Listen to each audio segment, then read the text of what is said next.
The 1960s saw the destruction of the Kennedy kingdom by three mortal blows: the crippling stroke of Patriarch Joseph P. Kennedy Sr. in 1961, the fatal shot to JFK's head in 1963, and the bullet that smashed through the mastoid bone of RFK in 1968. On a large cabinet near where Robert F. Kennedy fell in the Ambassador Hotel, someone scrawled the Arthurian phrase, "the once and future king," in crayon. Like his brother, RFK was mortally wounded from a shot to the head. Head wounds abound in medieval literature, and it is no different in Arthurian lore. In Morte Arthur, an alliterative poem from around 1400, three heroes endure head wounds: Lancelot, Gawain, and Arthur. Lancelot survives, Gawain and Arthur do not. Larissa Tracy noted how these blows to the heads of Lancelot, Gawain, and Arthur set into motion the eventual fall of Camelot. So it was not to be the Kennedy brothers who would initiate a new frontier in America, but a brotherhood long couched in what America was and should be, a once and future America. In a world of pain, suffering, and ignorance, Freemasons must become the band of wise brothers fueling the light that directs man to the great spirit within. If John Kennedy was wanted for treason, was he a traitor to the United States or to those who ultimately were plotting against him? James Shelby Downard has meticulously documented the occultic, ritualistic nature of President Kennedy's murder. Downard writes, "The ultimate purpose of that assassination was not political or economic, but sorcerous.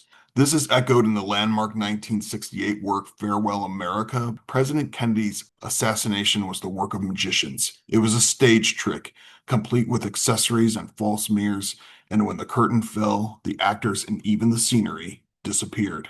Downard goes on to describe the trident-shaped layout of Dealey Plaza across from the Trinity River as a sun temple, the site of the original Mason building in Dallas, a city near the 33rd latitude and on the 33rd north parallel, designed as a pyramid with its capstone missing, where Jim Marrs and other researchers are convinced multiple assassins were planted to take out the president in a triangulation crossfire arrangement before his motorcade vanished under the triple underpass. When Walter Cronkite told the nation on CBS 3 shots were fired at President Kennedy's motorcade in downtown Dallas, was he aware of the symbolic connotations with the Masonic tale of Hiram Abiff? In the story, Abiff was chief architect, master mason, for King Solomon, who was ambushed by other Masons wanting to know his secrets as Master Mason. Hiram Abiff refuses to say anything, and 3 times Abiff is struck by a different Mason's tool. He is killed by the last blow. These 3 ruffians, Jubello, and Jubilum, are the unworthy craftsmen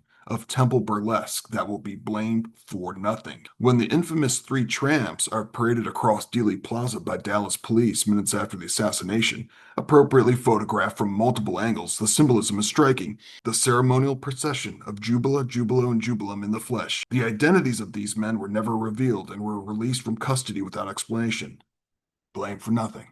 Dealey Plaza, named after the father of Dallas Morning News publisher Ted Dealey, who bore no love for JFK, became the proscenium for the ritualistic slaughter of the scapegoat Sun King. He was the sacrifice in the ancient ritual of the killing of the Sun King. The Canadiac, which is Gaelic for wounded head. Kennedy, of course, was shot in the head. And that's from David Icke.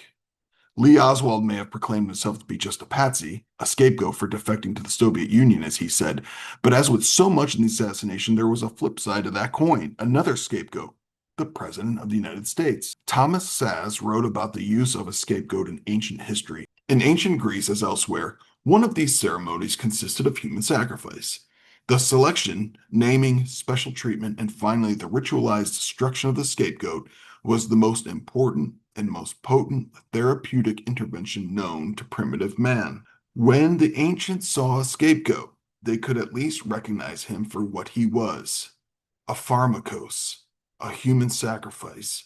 When modern man sees one, he does not or refuses to recognize him for what he is. Instead, he looks for scientific explanations to explain away the obvious. Plato in the Republic believed that the just man will be scourged, racked, bound, will have his eyes put out, and will at last be crucified. Of course, one cannot help but think of Christ, the ultimate pharmakos, in Kennedy's Catholic religion. But still more, The crucifixion of Christ, the slain president's faith taught him, went beyond the actual physical crucifixion in Jerusalem.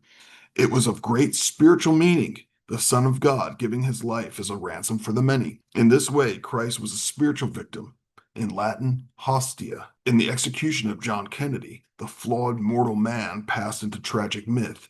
It is nearly impossible now to view the assassination as it actually unfolded at 12:30 p.m. The Masonic Brotherhood views itself as legitimate successors of the medieval Knights Templar, founded in 1118 by a contingent of Frankish knights.